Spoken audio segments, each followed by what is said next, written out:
নমস্কার বন্ধুরা, শুভ সকাল। পপ কিচেনে আপনাদের সবাইকে স্বাগত। আজকে ডিসেম্বর মাসের 13 তারিখ হয়ে গেল। ঠান্ডাটাও বেশ পড়েছে, তাই না? সকালবেলা বিছানা ছাড়তেই ইচ্ছা করে না। আজ আমি নিয়ে এসেছি শীতের কচি কচি শিম। দেখুন, একদম দানা কম, বেশি মোটা না, একদম পাতলা পাতলা শিম। আমি আজ দেখাবো শিম ভর্তা। তাহলে চলুন রান্না শুরু করা যাক। দেখুন, শিমগুলো এত কচি যে শিমের মাথার এখনো ফুলই পড়েনি। শিমগুলোর এবার আমি আগা আর মাথা কেটে নেব। এবার গ্যাস জেলে আমি কড়াই চাপিয়ে দিয়েছি। এবার এতে দেব জল।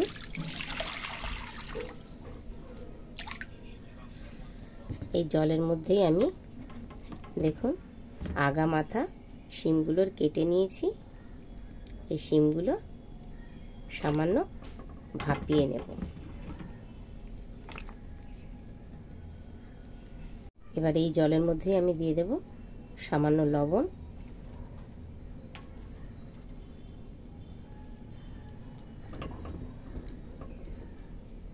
এবার এটাকে আমি একটু ভাপ হওয়ার জন্য ঢাকা দিয়ে দিচ্ছি। তাহলে বন্ধুরা, শিম আমার ভাপানো হয়ে গেল। এবার আমি এগুলো তুলে নেব। তাহলে বন্ধুরা, উপকরণের মধ্যে আমার লাগছে শুকনো লঙ্কা, রসুন, মাঝারি সাইজের দুটো রসুন আমি ছাড়িয়ে নিয়েছি, আর এই যে কালো জিরে। এর সঙ্গে আমি দেব অল্প কটা কাঁচা পাকা কাঁচা লঙ্কা।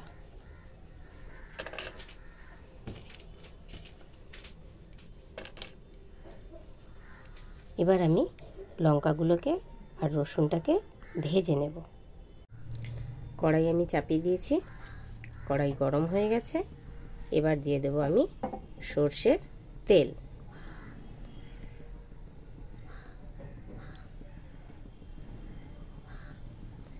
শুকনো লঙ্কাটা আর রসুনটাকে ভেজে নেওয়ার জন্যে।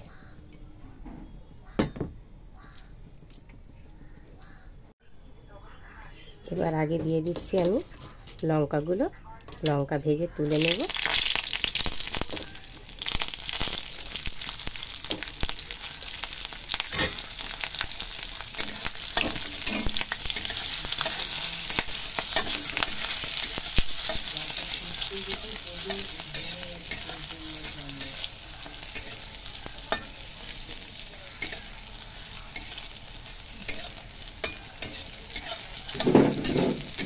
লঙ্কাগুলো আমার ভাজা হয়ে গেছে। এবার আমি এটা তুলে নেব। এবার রসুনগুলোকে হালকা ভেজে নেব।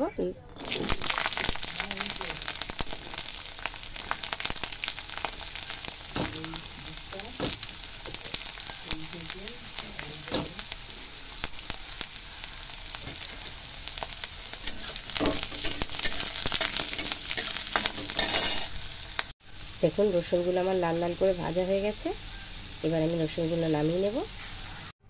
এবার বন্ধুরা, আমি এই যে শিলনোড়া নিয়ে নিয়েছি, আমি শিলে বেটে ভর্তা করব।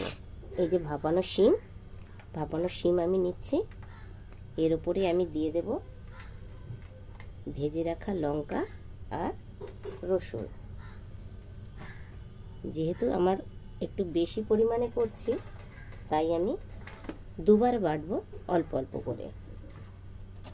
এই একবার নিয়ে নিলাম, এটা বাটা হয়ে গেলে আর একবার বাটবো।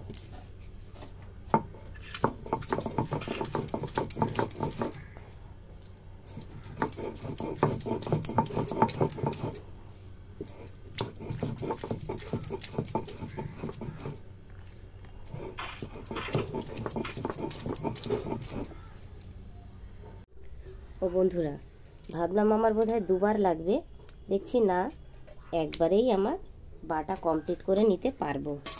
তাই একবারেই আমি সব বেটে নিচ্ছি।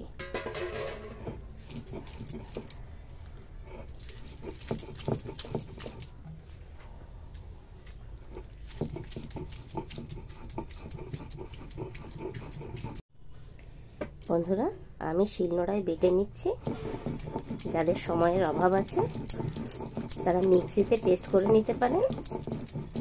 তাহলে তাড়াতাড়ি হবে, কিন্তু শিলনোড়ায় বেটে নিলে তার টেস্টটা অপূর্ব আসে। আমি বেশিরভাগটা শিলনোড়ায় বাটাই পছন্দ করি। তাহলে দেখুন আমার বাটা কমপ্লিট। দেখুন কি সুন্দর করে বেটে নিয়েছি।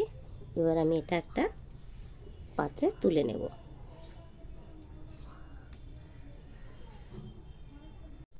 তাহলে এবার আমি গ্যাস জেলে কড়াই বসিয়ে দিলাম। লঙ্কা রসুন ভাজার একটু তেল ছিল, তার মধ্যে আমি আরও তেল দিয়ে দিলাম পরিমাণ মতো।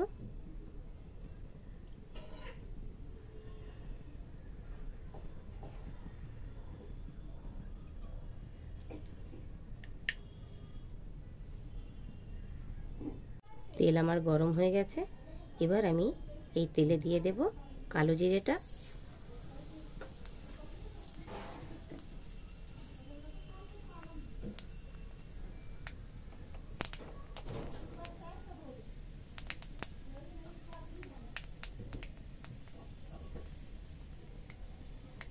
কালো জিরে আমার হয়ে গেল।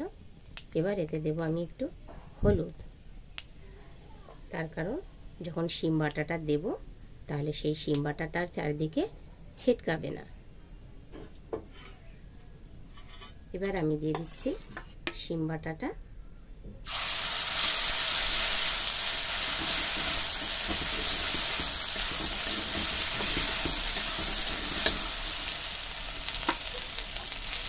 তেলটা একটু বেশি পরিমাণে দিলাম, তাহলে টেস্টটা ভালো হয়।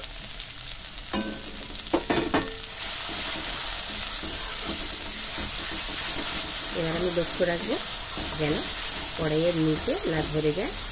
ঘন ঘন নেড়ে দেব আর শিমটাকে একটু শুকনো করে নেব। শিম ভর্তা আমার চলছে রান্না। আমি ভাপানোর সময় একটু লবণ দিয়েই দিয়েছিলাম, এবারও সামান্য পরিমাণে লবণ আমি দিয়ে দেব।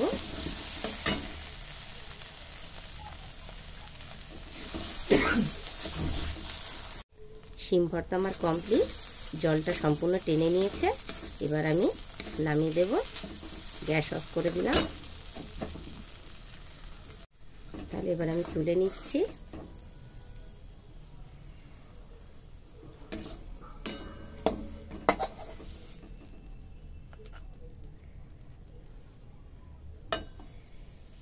শিম ভর্তা আমার তাহলে কমপ্লিট হয়ে গেল।